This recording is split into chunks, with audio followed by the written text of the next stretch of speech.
दर्शकों नमस्कार। तारीख है आज 5 अगस्त 2026, दिन बुधवार, हिंदी तिथि श्रावण माह कृष्ण पक्ष सप्तमी। आइए नजर डालते हैं हमारे प्यारे राज्य उत्तराखंड की तमाम बड़ी खबरों पर। वीडियो शुरू करने से पहले कमेंट बॉक्स में जय हिंद लिखकर हमें सपोर्ट करें। तो चलिए शुरू करते हैं। विभिन्न विकास योजनाओं का लोकार्पण और शिलान्यास। सीएम धामी ने कहा, हर वादा पूरा कर रही सरकार। मुख्यमंत्री पुष्कर सिंह धामी ने मंगलवार को मसूरी विधानसभा क्षेत्र के पुरकुल में 17 करोड़ 80 लाख रुपए की विभिन्न विकास परियोजनाओं का लोकार्पण और शिलान्यास किया। इस दौरान पूर्व जिला पंचायत उपाध्यक्ष स्वर्गीय दीपक पुंडीर की स्मृति में बने सामुदायिक भवन का भी लोकार्पण किया गया। कार्यक्रम को संबोधित करते हुए मुख्यमंत्री ने कहा कि इन परियोजनाओं से मसूरी विधानसभा क्षेत्र के विकास को नई गति मिलेगी। उन्होंने कहा कि राज्य सरकार शिक्षा, स्वास्थ्य, सड़क, पेयजल, अन्य आधारभूत सुविधाओं को मजबूत करने के साथ साथ उत्तराखंड को पर्यटन, खेल, एडवेंचर गतिविधियों का प्रमुख केंद्र बनाने की दिशा में काम कर रही है। राज्य में भूस्खलन से 84 सड़क बंद, नदियों का जलस्तर बढ़ा, यमुनोत्री हाईवे पर संकट बरकरार। राज्य में भूस्खलन के कारण 84 सड़क बंद हैं। इनमें अल्मोड़ा में 1, बागेश्वर 6, चमोली 18, देहरादून 6 और नैनीताल में 5 मार्ग बंद हैं। पौड़ी 6, पिथौरागढ़ 16, रुद्रप्रयाग 11, टिहरी 6 और उत्तरकाशी में 9 मार्ग बंद हैं। वहीं बारिश होने के कारण नदियों का जलस्तर खतरे के निशान के पास पहुंच गया। चमोली में अलकनंदा, मंदाकिनी, पिंडर नदी का जलस्तर चेतावनी स्तर को ऊपर और खतरे के निशान के पास पहुंच गया। रुद्रप्रयाग में अलकनंदा, मंदाकिनी नदी का जल चेतावनी स्तर से अधिक हो गया। हरिद्वार में भी गंगा नदी का जलस्तर खतरे के जलस्तर के पास पहुंच गया है। उत्तराखंड टीईटी के अभ्यर्थियों को बड़ी राहत। अब ऑनलाइन आवेदन की अंतिम तिथि 9 अगस्त तक बढ़ी। 29 सितंबर को होने वाली उत्तराखंड अध्यापक पात्रता परीक्षा की ऑनलाइन आवेदन की तिथि बढ़ा दी गई। आवेदन विभागीय वेबसाइट पर 3 अगस्त के बजाय अब 9 अगस्त तक ऑनलाइन भरे जा सकेंगे। प्राथमिक शिक्षक व जूनियर हाई स्कूल में शिक्षक बनने के लिए यूटीईटी का प्रमाण पत्र होना आवश्यक है। इसके लिए उत्तराखंड शिक्षा बोर्ड यूटीईटी का आयोजन कराता है। प्राथमिक स्कूल का शिक्षक बनने के लिए यूटीईटी प्रथम व जूनियर हाई स्कूल में शिक्षक बनने के लिए यूटीईटी द्वितीय की परीक्षा पास होना अनिवार्य है। हल्द्वानी में कोरोना की एंट्री, 76 वर्षीय महिला पॉजिटिव, सुशीला तिवारी अस्पताल में भर्ती। डॉक्टर सुशीला तिवारी राजकीय चिकित्सालय हल्द्वानी में रामपुर जिले की 76 वर्षीय महिला कोरोना पॉजिटिव पाई गई। चिकित्सालय के चिकित्सा अधीक्षक डॉक्टर अरुणा जोशी ने बताया कि कैमरी, बिलासपुर जिला रामपुर निवासी जमीला का थ्रोट स्वाब सैंपल जांच में SARS-CoV-2 पॉजिटिव आया। मरीज की वर्तमान स्थिति स्थिर है और उसे ऑक्सीजन की आवश्यकता नहीं।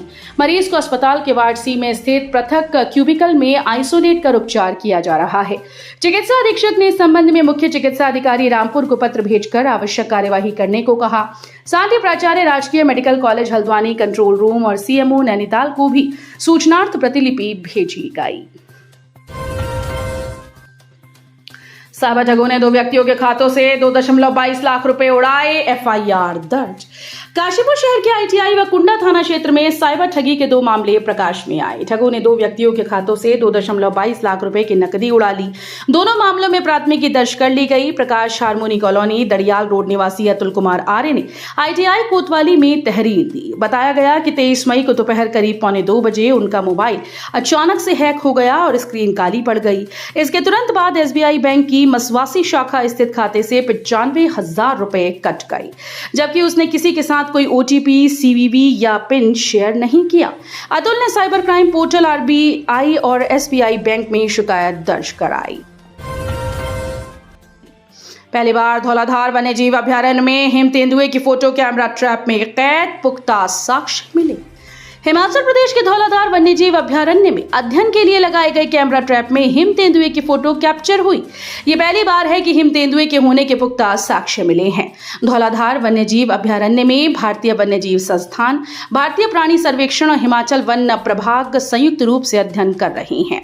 यहाँ पर अध्ययन के लिए लगाए गए कैमरा ट्रैप में 2800 मीटर की ऊंचाई पर हिम तेंदुए का फोटोग्राफ आया है। ग्रामीण क्षेत्रों में खुलेंगी सहकारी बैंक की 34 नई शाखाएं, विभाग ने प्रस्तावों को दी मंजूरी। प्रदेश के ग्रामीण क्षेत्रों में बैंकिंग सेवाओं के विस्तार के लिए जिला सहकारी बैंक की 34 नई शाखाएं खोली जाएंगी। सहकारिता विभाग ने विभिन्न जिलों से प्राप्त प्रस्तावों को मंजूरी दी। इन शाखाओं के संचालन से दूरस्थ और ग्रामीण अंचलों में आम लोगों को बेहतर बैंकिंग सुविधाएं मिलेंगी। सहकारिता मंत्री डॉक्टर धन सिंह रावत ने बताया कि सरकार सहकारिता के माध्यम से ग्रामीण अर्थव्यवस्था को मजबूत करने के लिए लगातार काम कर रही है। इसी उद्देश्य से प्रदेश भर में जिला सहकारी बैंकों के विस्तार का निर्णय लिया गया। विभाग को नई शाखाएं खोलने के कुल 41 प्रस्ताव प्राप्त हुए थे। चंपावत के देवीधार में 1.49 किलो चरस के साथ 2 युवक गिरफ्तार, खरीदार और नेटवर्क की तलाश में जुटी पुलिस। जिले में मादक पदार्थों की तस्करी का सिलसिला थमने का नाम नहीं ले रहा। लोहाघाट के देवीधार पंचेश्वर रोड पर चेकिंग के दौरान 1.490 किलोग्राम चरस के साथ 2 युवक को गिरफ्तार किया गया। प्रारंभिक पूछताछ में आरोपितों ने चरस स्थानीय स्तर पर तैयार होने और उसे चंपावत में बेचने के लिए ले जाने की बात स्वीकार की। इसके बाद पुलिस अब इस खेप के स्रोत और इससे जुड़े लोगों की तलाश में जुट गई। अल्मोड़ा में स्वास्थ्य व्यवस्था की पोल खुली, अस्पताल पर लटका रहा ताला, इलाज के इंतजार में गई जान। सरकारी स्वास्थ्य सेवाओं के दावों की हकीकत भतरौज खान में उस समय सामने आई जब समय पर प्राथमिक उपचार न मिलने से 42 वर्षीय पूर्व ग्राम प्रधान गणेश गिरी की जान चली गई। स्वजनों का आरोप है कि यदि जिले के अस्पतालों में समय पर उपचार मिल जाता तो शायद उनकी जान बचाई जा सकती थी। भागीरथी इको सेंसिटिव जोन में अवैध निर्माण की जांच शुरू, मंत्रालय ने शासन को भेजा था पत्र। भागीरथी इको सेंसिटिव जोन में अवैध निर्माण की जांच शुरू हो गई। केंद्रीय पर्यावरण, वन और जलवायु परिवर्तन मंत्रालय के पत्र के बाद ये कार्रवाई की जा रही है। इसके लिए एसडीएम की अध्यक्षता में एक टीम बनाई गई। भागीरथी इको सेंसिटिव जोन 4000 वर्ग किलोमीटर से अधिक क्षेत्र में फैला है। इसमें होने वाली गतिविधियों की निगरानी के लिए उच्च स्तरीय निगरानी समिति और जिला स्तरीय निगरानी व कार्यान्वयन समिति मौजूद है। मतदाता दस्तावेजों का होगा सख्त सत्यापन। एसआईआर सुनवाई के लिए विभागवार नोडल अधिकारी किए गए तैनात। चुनाव आयोग के विशेष गहन पुनरीक्षण प्रपत्र में विसंगतियों पर मतदाता नोटिस के जवाब में जो दस्तावेज देंगे, संबंधित विभागों से आयोग उनका सत्यापन कराएगा। इसके लिए मुख्य निर्वाचन अधिकारी डॉक्टर VBRC पुरुषोत्तम ने सचिवालय में बैठक लेते हुए विभिन्न विभागों के निदेशक और उच्च अधिकारियों को राज्य स्तरीय नोडल अधिकारी नियुक्त किया। कांवड़ यात्रियों पर हेलीकॉप्टर से की गई फूलों की बारिश, मुख्यमंत्री धामी ने पैर धोकर किया स्वागत। हरिद्वार में कांवड़ यात्रियों पर हेलीकॉप्टर से पुष्प वर्षा की गई। मुख्यमंत्री पुष्कर सिंह धामी ने यहां शिव भक्त कांवड़ियों का विशेष स्वागत किया। मुख्यमंत्री ने कांवड़ियों के पैर धोकर उनका सम्मान किया। पूरे मार्ग पर भक्ति का माहौल देखने को मिला। आने वाले दिनों में कांवड़ यात्रा और रफ्तार पकड़ेगी। इधर कांवड़ मेले के सबसे बड़े पड़ावों में शामिल बैरागी कैंप भी अब डाक कांवड़ यात्रियों की आमद के लिए पूरी तरीके से तैयार है। पंचक समाप्त होने के बाद डाक कांवड़ियों के बड़े जत्थे हरिद्वार पहुंचने शुरू होंगे। इसके चलते अगले 5 दिनों तक बैरागी कैंप श्रद्धालुओं, वाहनों और अस्थायी बाजारों की चहल पहल से गुलजार रहेगा। हवा के झोंकों ने दिल्ली से आए विमान को पहुंचा दिया नेपाल। बमुश्किल हुई एयरपोर्ट पर लैंडिंग। हवा के तेज झोंकों ने दिल्ली से आए विमान को नेपाल पहुंचा दिया। सीमान जिले की सीमा में पहुंचने पर हवा का रुख तेज होने से पायलट को विमान को पड़ोसी देश नेपाल की सीमा में प्रवेश कराना पड़ा। जब हवा का दबाव कुछ कम हुआ तो बमुश्किल नैनीसैनी एयरपोर्ट पर विमान की लैंडिंग हुई। पिथौरागढ़ से दिल्ली और देहरादून रूट पर सप्ताह में 3 दिन मंगल, बृहस्पतिवार और शनिवार 42 सीटर विमान का संचालन होता है।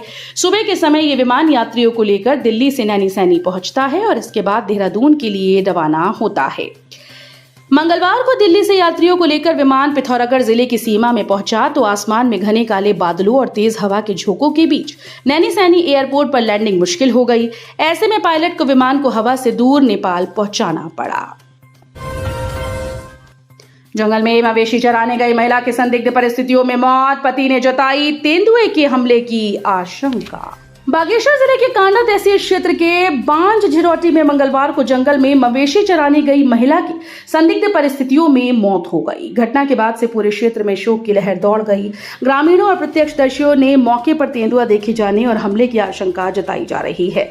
वहीं वन विभाग ने स्पष्ट किया कि मौत के वास्तविक कारणों की पुष्टि पोस्टमार्टम रिपोर्ट और वैज्ञानिक जांच के बाद ही हो पाएगी।